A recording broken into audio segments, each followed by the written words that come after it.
मेरा नाम है मृदुल सक्सेना, जैसा आप जानते हैं, और आज हम बात करने वाले हैं किस चैप्टर की? Applications of trigonometry. यहाँ पे ज्यादा से ज्यादा 2 राइट ट्राइंगल वाले क्वेश्चंस होंगे, मतलब एक राइट ट्राइंगल वाले भी हो सकते हैं। तो इस चैप्टर की टर्मिनोलॉजीज की हम बात करें, सबसे पहले लाइन ऑफ साइट होती है कि मैं जो देख रहा हूं ना, ऐसे मान के चलो कि मेरी आंखों से लेजर निकल रहा है, तो अब मैं जहां भी देख रहा हूं वहां तक लेजर जो जा रहा है तो वो एक स्ट्रेट लाइन में जाएगा, वो लाइन ऑफ साइट हो गई। ठीक है, फिर एंगल ऑफ एलिवेशन और एंगल ऑफ डिप्रेशन। तो घबराना नहीं है, बस फिगर अच्छे से बना लेना। एक बार फिगर बन गया तो 10, 30, 45, 60 के अराउंड खेलना है। ठीक है, 45 देखे, हाइट बेस सबसे पहले सेम करो, वो बहुत हेल्पफुल हो जाएगा। सब्जेक्टिव है तो लिख देना है, ऑब्जेक्टिव है तो दिमाग में सोच लेना है तुरंत। Hello students, welcome to Extra Marks. कैसे हैं भाई आप लोग? चलिए तो शुरू करते हैं। मेरा नाम है मृदुल सक्सेना, जैसा आप जानते हैं, और आज हम बात करने वाले हैं किस चैप्टर की? Applications of trigonometry. तो भाई ट्रिगोनोमेट्री तो हमने पढ़ लिया था, बहुत अच्छे से समझा था, है ना। यूट्यूब का पूरा सेशन देखा था हमने, वो कंप्लीट हो गया। अगर वो पूरा हो गया तो अब उसकी एप्लीकेशन की बात है, ये और आसान है। अगर आपको ट्रिगोनोमेट्री चैप्टर अच्छे से समझ में आ गया तो ये बड़ा आसान जाएगा। अच्छा, मैं फॉर्मेट फिर बता देता हूँ, जैसा मैं हर बार बताता हूँ कि भाई डिस्क्रिप्शन में जाओगे, एक टैप एंड टेस्ट की लिंक है, उस पर क्लिक करो, पूरा टेस्ट है, उसको करो आराम से। उसके कुछ चुनिंदा क्वेश्चंस मैंने यहाँ डिस्कस किए हैं जो कि बहुत इंपॉर्टेंट है और साथ ही साथ जो चैप्टर समझने में बहुत हेल्पफुल है। सारे क्वेश्चंस नहीं है। अब अगर आपका चैप्टर पूरा ढंग से रिवाइज हो चुका है, कोई दिक्कत ही नहीं है, इन दैट केस तो बहुत अच्छी बात है। सीधा टैप एंड टेस्ट पे क्लिक करो, वहां जाओ, पूरा टेस्ट दो, आइडिया लग जाएगा, वापस आओ। हो सकता है आपके क्वेश्चन यहाँ पे भी सॉल्व किए गए हो, नहीं तो चैप्टर का एक रिवीजन कर लो। अब अगर नहीं है वो अच्छे से रिवाइज, तब क्या करें? रोके रहो, पूरा यहाँ पे वीडियो देखो, अच्छे से देख के फिर वहाँ पे जाओ, टैप एंड टेस्ट पे क्लिक करो, रिवाइज करो, पूरा समझ में आ जाएगा। सारा चैप्टर कंप्लीट 10th बोर्ड में फोड़ दोगे, कोई दिक्कत नहीं आएगी। चलो अब देखते हैं एप्लीकेशंस ऑफ ट्रिगोनोमेट्री के बारे में हमें क्या जानने की जरूरत है। सबसे पहले तो ट्रेंड एनालिसिस। तो भाई यहाँ से ना बड़े सवाल आने की चांसेस होते हैं, 5 नंबर वाले के। 5 या 4 नंबर का आया है हर साल, 4 नंबर मतलब केस स्टडी बेस्ड क्वेश्चन। ठीक है, चलो आगे बढ़ते हैं। सीबीएसई ने सिलेबस बड़ा सिंपल रखा है, बहुत छोटा चैप्टर है, ये बहुत लंबा वीडियो नहीं होने वाला है, बहुत छोटा सा ही वीडियो होने वाला है। ठीक है, यहाँ पे ज्यादा से ज्यादा 2 राइट ट्राइंगल वाले क्वेश्चन होंगे, मतलब एक राइट ट्राइंगल वाले भी हो सकते हैं। तो ओवरऑल अगर मैं बात करूं कैटेगरी ऑफ क्वेश्चन की तो 3 है। एक है 1 राइट ट्राइंगल वाला, है ना, कि एक ट्राइंगल है। दूसरा है 2 ट्राइंगल। 2 राइट ट्राइंगल में अब या तो ये वाला केस हो सकता है जहां पे हाइट सेम है, एक हाइट से 2 जगह जा रहे हैं, कि जैसे हिल पे खड़े होके मैं कार देख रहा हूं, पहले वहां थी फिर यहां आ गई, शिप देख रहा हूं, ऐसा। ठीक है, दूसरी कैटेगरी हो सकती है इसमें कि भाई बेस सेम हो, हाइट अलग अलग हो, इस टाइप का कुछ, है ना, कि भाई मैं यहां से देख रहा हूं तो मैंने बिल्डिंग की 4th फ्लोर देखी और 8th फ्लोर देखी, इस टाइप का कुछ हो रहा है। तो ये 3 कैटेगरी ऑफ क्वेश्चंस के ही अराउंड पूरा 10th board, NCERT, CBSE rely करता है। चलो अब देखना चालू करते हैं, कुछ टर्मिनोलॉजीज को समझ लेते हैं इस चैप्टर की। तो इस चैप्टर की टर्मिनोलॉजीज की हम बात करें, सबसे पहले लाइन ऑफ साइट होती है कि मैं जो देख रहा हूं ना, ऐसे मान के चलो कि मेरी आंखों से लेजर निकल रहा है, तो अब मैं जहां भी देख रहा हूं वहां तक लेजर जो जा रहा है तो वो एक स्ट्रेट लाइन में जाएगा, वो लाइन ऑफ साइट हो गई। ठीक है, फिर एंगल ऑफ एलिवेशन और एंगल ऑफ डिप्रेशन। एलिवेशन ऊपर देख रहे हो, अगर ऊपर का कुछ देख रहे हो, एंगल ऑफ एलिवेशन। मैं पहाड़ पे खड़े होकर नीचे देख रहा हूं, एंगल ऑफ डिप्रेशन। डिप्रेशन मतलब नीचे, एलिवेशन मतलब ऊपर। ये तो शब्दों से ही समझ में आ रहा है, कुछ ज्यादा उसमें टैकल करने वाली बात तो नहीं है। ये मेरी आंखें रखी हैं, अब मैंने देखना चालू किया, वहां पे कोने में मेरे को देखना है। ठीक है, ये मेरा हॉरिजॉन्टल डिस्टेंस हो गया, बेस बोल देते हैं जिसको हम, उसको हाइट बोल देंगे, परपेंडिकुलर बोल देंगे। ये गई मेरी लाइन ऑफ साइट। ठीक है, ये हॉरिजॉन्टल, ये मेरी एंगल बन गया। अब ये ऊपर देख रहा हूं तो ये एंगल ऑफ एलिवेशन है। चलो तो अब एक सवाल देखते हैं। सबसे पहले मैं क्या करने वाला हूं, मैं यहाँ पे एक ट्राइंगल वाले सवाल कराऊंगा, फिर 2 ट्राइंगल वाले सवाल कराऊंगा, तो सारी कैटेगरीज कवर हो जाएंगी। अब यहाँ पे क्या हो रहा है, यहाँ पे एक पीकॉक है, वो पेड़ के ऊपर बैठी हुई है, 10 मीटर हाइट है पेड़ की। उसने नीचे देखा, सांप जो है वो बेस से, मतलब ये हॉरिजॉन्टल हो गई, वो 10√3 मीटर अवे है। हमें एंगल ऑफ डिप्रेशन बताना है। हमारे पास कुछ ऑप्शंस अवेलेबल है, 30, 45, 60 और 90। पिछले साल का सवाल है, देखते हैं क्या कर सकते हैं इसमें, यही मुझे निकालना है। ये भाई 10 गिवन है, 1 सेकेंड, हाँ ये 10 गिवन है, ये 10√3 गिवन है। अब बेटा अगर एक 10 है, एक 10√3 है, आगे मुझे बताने की जरूरत नहीं है।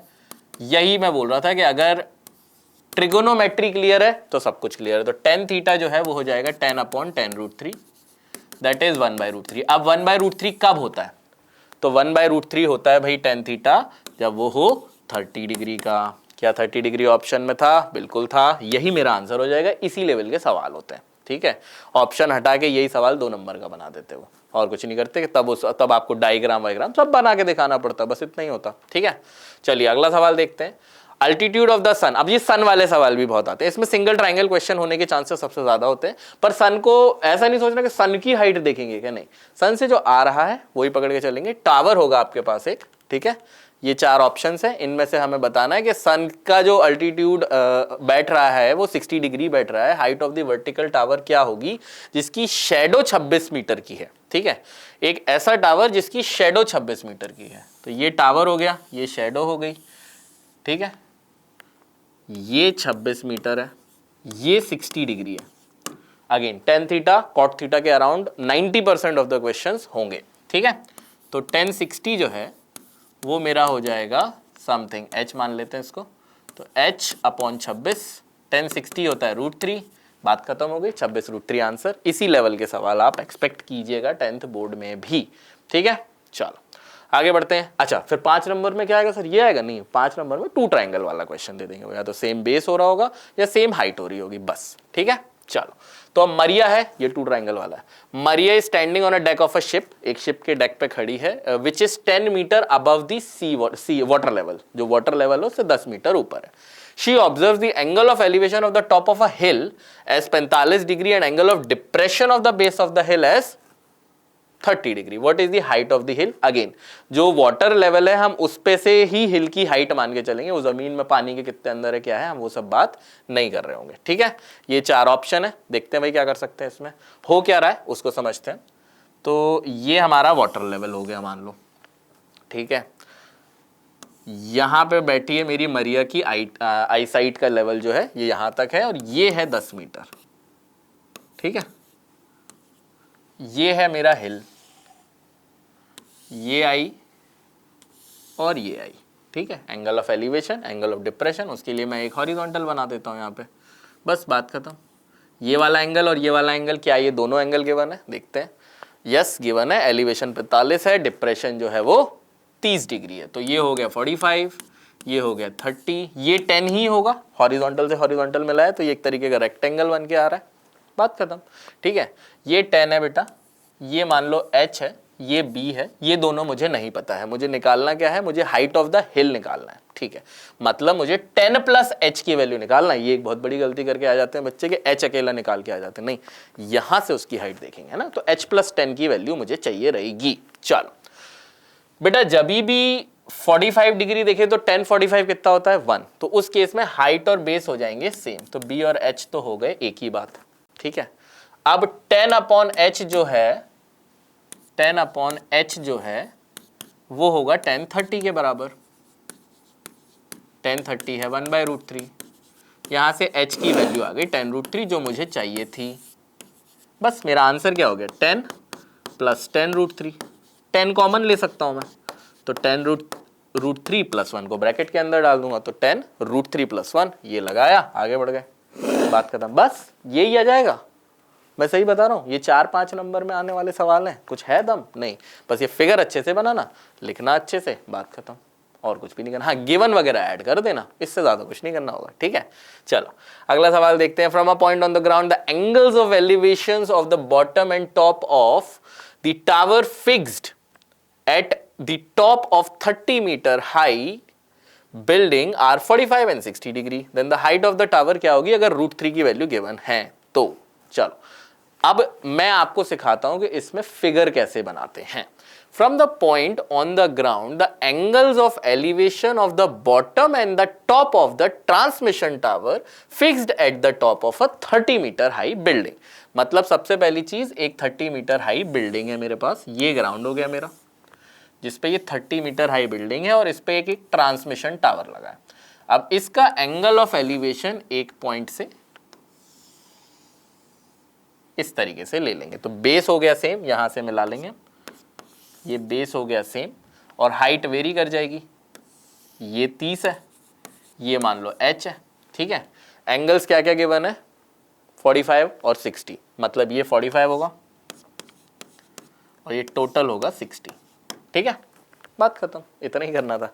चलो अब सबसे पहले जहां 45 दिखे ना, सबसे पहले हाइट और बेस सेम कर दो। तो ये 45 हो रहा है, लेट्स से ट्राइंगल का नाम अगर मुझे देना है तो ABC ट्राइंगल में 45 हो रहा है। ABC ट्राइंगल में 45 मतलब हाइट जो है वो बेस के बराबर, तो ये आ गया 30, बात खत्म।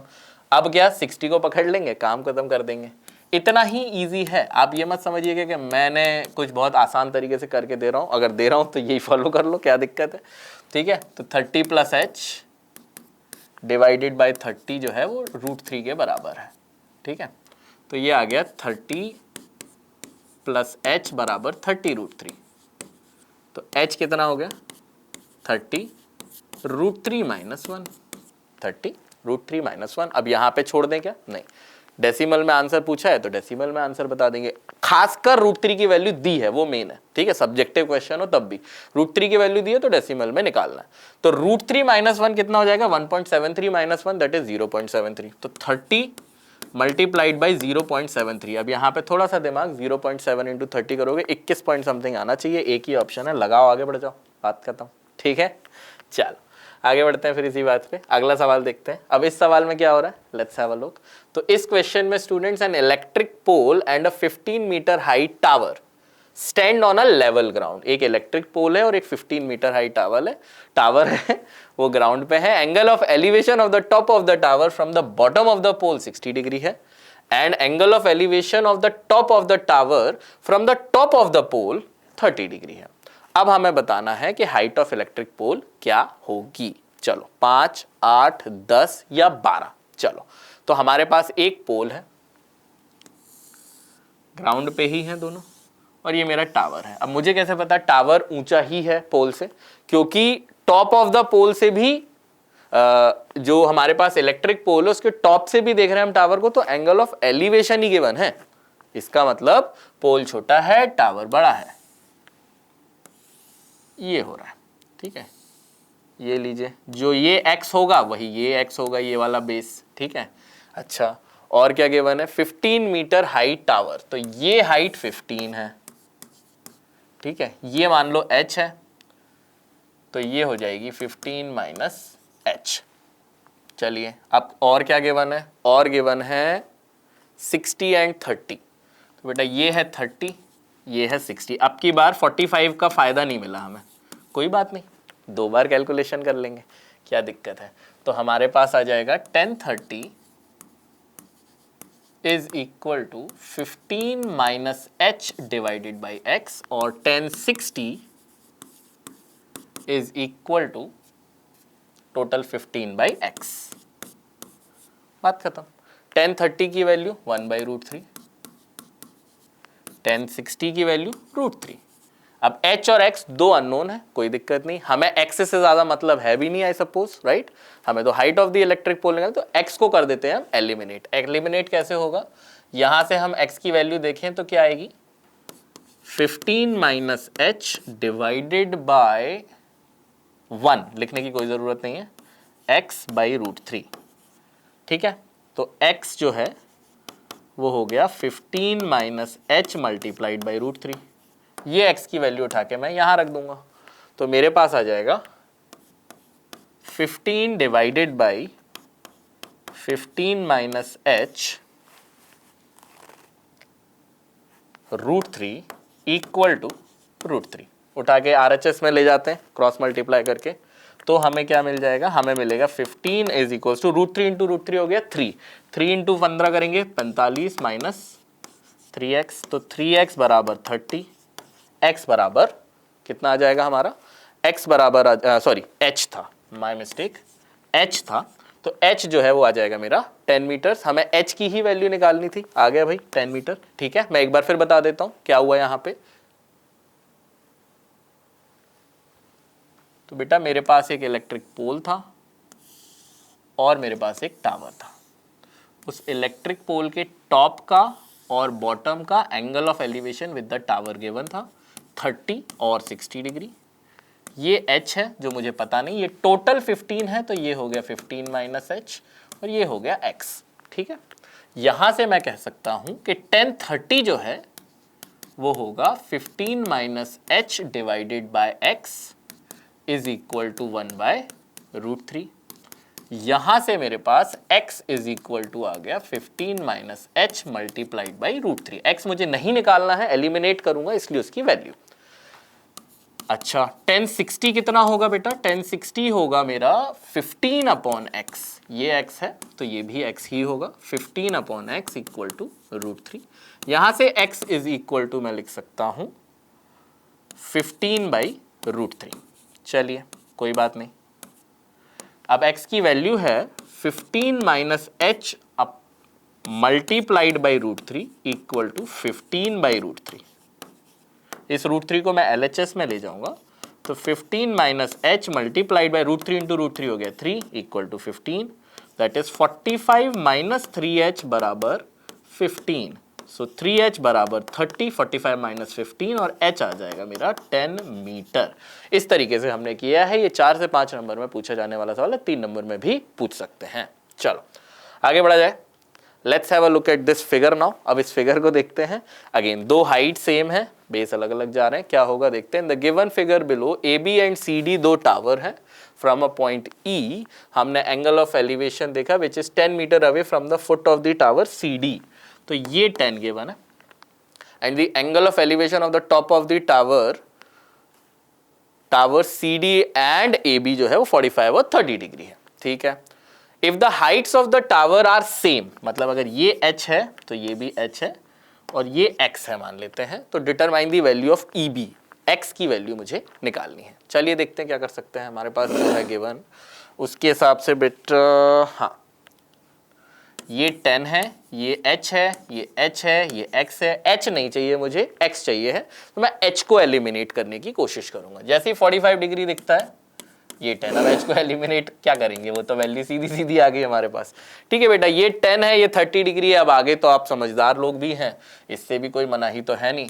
तो हमारे पास हो गया 10 30 बराबर 10 upon x is equal to 1 upon √3। तो x की वैल्यू आ गई 10 √3, दैट्स इट। अब अगर डेसिमल में चाहिए √3 की वो वैल्यू दे दे तो हम लिख देंगे 10 इंटू 1.73। जनरली 1.73 देगा या 1.732 देगा। ठीक है, तो 17.3 मीटर्स जो है वो EB की लेंथ आ गई। मतलब जो पॉइंट E है वो दूसरे वाले टावर से, AB वाले टावर से 17.3 मीटर्स दूर है, इसीलिए उसका एंगल ऑफ एलिवेशन कम आया, इसका एंगल ऑफ एलिवेशन ज्यादा आया। सिंपल।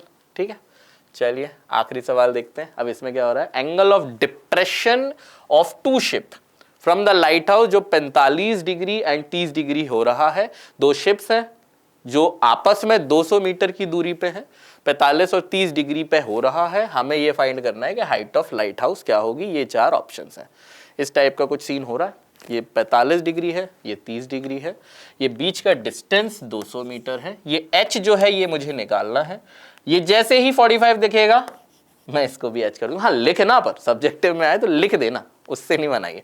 फिर ये हो गया बेसिकली, यहां आते हैं तो h अपॉन ये h था, ये h था, ये 200 था, है ना। तो h अपॉन h प्लस 200 जो है वो 10 30 दैट इज 1 बाई √3 के बराबर होगा।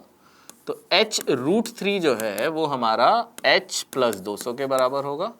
पूरा h एक तरफ खींच लेते हैं तो h कॉमन √3 माइनस 1 जो है वो 200 के बराबर होगा और h जो है वो 200 अपॉन √3 माइनस 1 आ जाएगा। अब आंसर जो है वो हमारा डेसिमल में गिवन है तो हमें डेसिमल में निकालना पड़ेगा। तो 1.73 माइनस 1 करेंगे तो 0.73 होगा। तो 200 अपॉन 0.73 करेंगे हम। अब हमारा आंसर आना क्या चाहिए, इसका अंदाजा लगाना है। काय को अंदाजा लगाना है, हम डिवाइड ही कर देते हैं। 200 में 2 0 और जोड़ देते हैं तो 2 ये हो जाएगा 146 दैट इज 540 7 तो 7 21 कैरी ओवर 2 49 51 तो 9 2 290 मतलब 4 अप्रॉक्सीमेटली 4 से थोड़ा कम 273 पॉइंट समथिंग, ये लीजिए हो गया।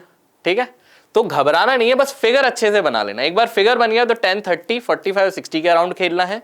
ठीक है, 45 देखे हाइट बेस सबसे पहले सेम करो, वो बहुत हेल्पफुल हो जाएगा। सब्जेक्टिव है तो लिख देना है, ऑब्जेक्टिव है तो दिमाग में सोच लेना है तुरंत। ठीक है स्टूडेंट्स, आई होप आपको समझ में आया होगा। ये बहुत अच्छा चैप्टर है, 5 नंबर का सवाल आ रहा है, क्या दिक्कत है, इतना आसान सवाल आ रहा है, ये तो सीधा सीधा कैश इन करने वाली बात है। अगेन मैं आपको समझा दूं, डिस्क्रिप्शन में जाइए, टैप एंड टेस्ट पे क्लिक कीजिए और अब वो टेस्ट को पूरा कर लीजिए। अच्छा, दूसरी बात, इस टाइप के सवालों की और प्रैक्टिस करनी है तो आप हमारे पोर्टल पे जाइए, पावर क्वेश्चन करके एक बहुत बढ़िया फीचर है, व्यू सिमिलर क्वेश्चन पे क्लिक करते जाइए, वैल्यू चेंज होती जाएगी एक ही। अब जैसे 2 ट्राइंगल क्वेश्चन करना है, ऐसे क्या ढूंढते फिरेंगे, बहुत सारे क्वेश्चन में ढूंढ रहे हैं, इसमें 2 ट्राइंगल कौन सा, उधर ही व्यू सिमिलर करते जाओ, वैल्यू बदलती जाएगी, प्रैक्टिस करते जाओ, काम हो जाएगा आपका। ठीक है, आई होप मैं अपनी बात कन्वे करने में और आपको कन्विंस करने में सक्षम रहा। जाके टैप एंड टेस्ट जरूर कर लेना। Thank you so much, have a great day, bye bye and take care.